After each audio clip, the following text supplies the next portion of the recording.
एक प्रश्न हमारे भीतर खड़ा होता है। जब हम सूर्य नारायण भगवान को अर्घ देते हैं, जल चढ़ाते हैं, तो वो जल पृथ्वी पर जब गिरता है तो उसके छींटे हमारे शरीर पर लगते हैं। क्या वो ठीक है? क्या वो श्रेष्ठ है? तो शिव महापुराण की कथा कहती है, जब हम सूर्य को अर्घ देते हैं, सूर्य को जल चढ़ाते हैं, वो पानी जब पृथ्वी पर गिरता है, उसके छींटे हमारे शरीर पर लगते हैं, तो वो श्रेष्ठता का भाव निर्मित करते हैं। वो गलत नहीं हो सकता। कारण अब वो भी समझ लीजिए।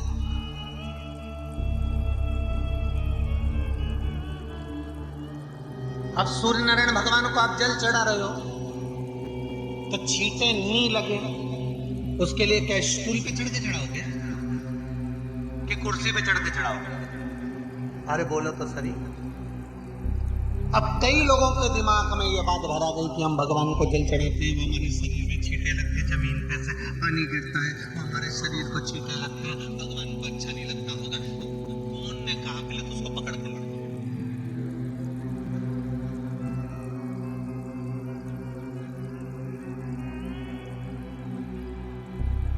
क्योंकि मेरे राम जी महाराज, मेरे भगवान कृष्ण, बड़े बड़े संत, साधु, सन्यासी, तपस्वी, साधक, उपासक जितने भी हुए, जिन्होंने सूर्य की आराधना करी, इन्होंने टेबल पे चढ़कर या कुर्सी पे चढ़कर जल नहीं चढ़ाया। इन्होंने पृथ्वी पर खड़े होकर ही, क्योंकि पृथ्वी तत्व के देव हैं शिव। जब हम मृत्यु लोक पर खड़े होकर, पृथ्वी पर खड़े होकर भगवान शंकर का भाग पृथ्वी तत्व को धारण कर कर जल को हाथ में लेकर जब समर्पित करते हैं, और जो जल नीचे गिरता है वो शरीर पर अगर लगता है तो हमको उसका आशीर्वाद ही प्राप्त होता है, दोष नहीं लगता। पर लोगों ने इसको विपरीत कर दिया। कि कौन ने विपरीत करा? कई लोगों ने इसको विपरीत कर दिया।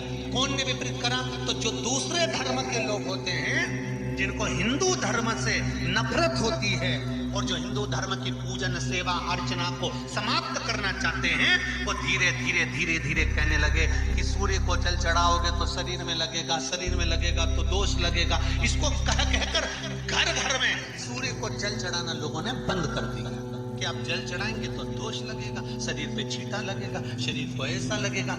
ये दोष नहीं है। कितनी सुंदर बात है महाराज।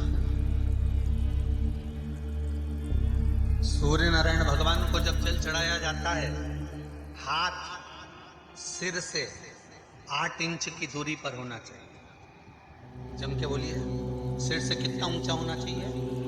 8 इंच ऊपर अपना हाथ होना चाहिए मस्तक से सूर्य को जल चढ़ाते समय। और ना चांदी का, ना स्टील का, ना लोहे का, ना प्लास्टिक का, ना कांच का, ना सोने का कोई बर्तन, ना कांसे का, ना एल्युमिनियम का,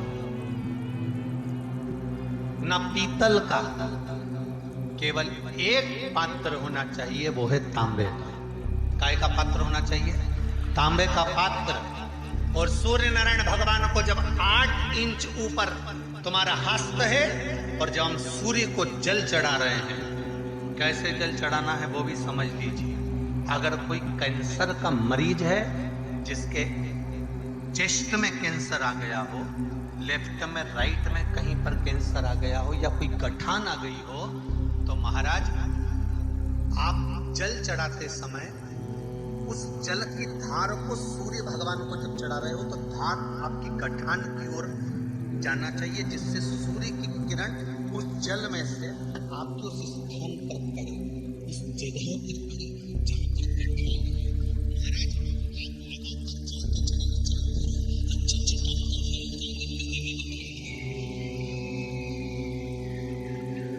आपका लीवर किडनी गड़बड़ कर रहा है, आप प्रतिदिन, आपका स्वास्थ्य गड़बड़ रहता है, आप प्रतिदिन ये ज्योतिष शास्त्र के अंतर्गत, रत्न शास्त्र के अंतर्गत ये रत्न शास्त्र, ज्योतिष शास्त्र, रंग शास्त्र जो हमारे यहाँ है, रंगों के हिसाब से ये जितने रत्न होते हैं, माणिक हुआ, सोना, मोती हुआ, नीलम हुआ, मूंगा हुआ, पुखराज हुआ, ये क्यों कहते हैं ये पीला है, ये सफेद है, ये नीला है, ये लाल है, इसको शरीर में क्यों पहनाते हैं? उसका कारण होता है कि जब शरीर में पहनते हैं, सूर्य की किरण उसमें पड़ती है, हमारे शरीर पर वो कलर का इफेक्ट पड़ता है, उस कलर को शरीर पर लगता है, और शरीर पर लगता है तो हमारा शरीर धीरे धीरे, हमारी जो इंद्रियां हैं वो सही होने लगती हैं, काम सही होने लगता है। तो आप कहते हो ना साहब, मैं कौन सा नक पहनूं, मैं कौन सा मोती पहनूं, मैं कौन सा पुखराज पहनूं, मैं कौन सा नीलम पहनूं, वो ज्योतिष शास्त्र के अंतर्गत, रत्न शास्त्र के अंतर्गत जितने रत्न हम पहनते हैं, ये केवल उस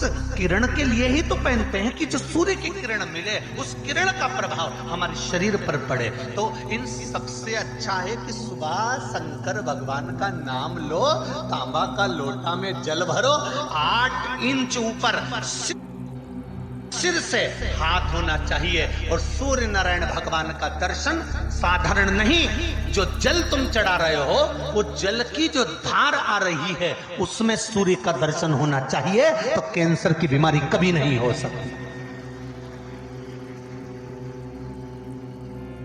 लीवर, किडनी, हार्ट, आपके हार्ट में अगर तकलीफ है, डॉक्टर ने कह दिया कि इसमें नस चौक है, आपको कहीं ना कहीं छल्ला डलेगा,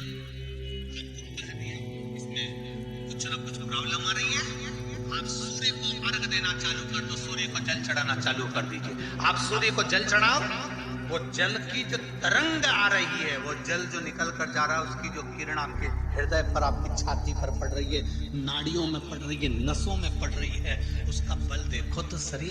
1 महीना लगातार चढ़ाओ तो 15 दिन 20 दिन कर तो देखो।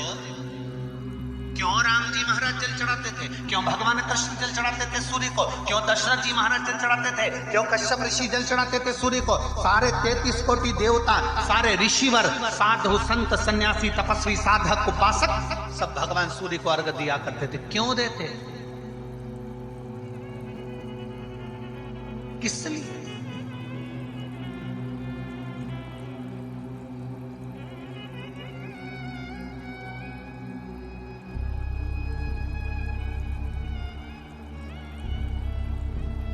सूर्य नारायण भगवान को जल चढ़ाते समय आपके पंजों की एड़ी ऊंची नहीं होना चाहिए, ध्यान दीजिएगा।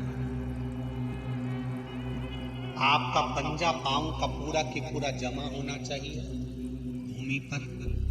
हाथ कितने इंच ऊपर? 8 इंच ऊपर होना चाहिए। जल जो गिरे, सूर्य की किरण, सूर्य का दर्शन उस जल की रोशनी में करना चाहिए। क्या होगा उससे? जिस बच्चे को आंख में चश्मा लगा हो, मोटे से मोटा चश्मा लगा हो, छूट नहीं रहा हो, तो थोड़े दिन उसको सूर्य का अर्घ चढ़वाना चालू कर दो, और जल में से सूर्य का दर्शन कराना चालू कर दो। सूर्य का दर्शन जल में से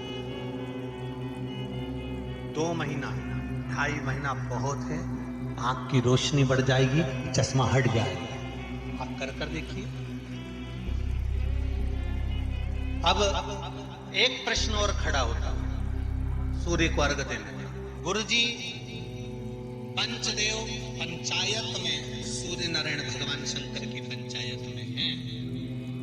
सूर्य नारायण को हम फ्लैट में रहते हैं, हम फ्लैट के अंदर रहते हैं, तो हम फ्लैट में रहते हैं, हमारे यहाँ अगर छज्जा नहीं है, हमारे यहाँ जगह नहीं है, तो हम सूर्य को अर्घ कैसे दें? तो महाराज खिड़की तो होगी, अगर घर में फ्लैट में पानी ढुलेगा और आप लोग नहीं समझ सकते तो एक बाल्टी रखिए, एक पात्र रखिए, पर सूर्य नारायण भगवान को अर्घ देकर रोशनी शरीर पर पड़ना चाहिए। जिंदगी में कभी कोई बड़ी बीमारी नहीं आ सकती। कितने लोग देते हैं सूर्य को अर्घ? जरा हाथ उठाओ। बहुत बढ़िया, बहुत जोरदार। पुरुष लोग भी देते हैं ना, चाहे बच्चे से बच्चा, बच्चों के हाथ में भी 1 लोटा पानी पकड़ाओ।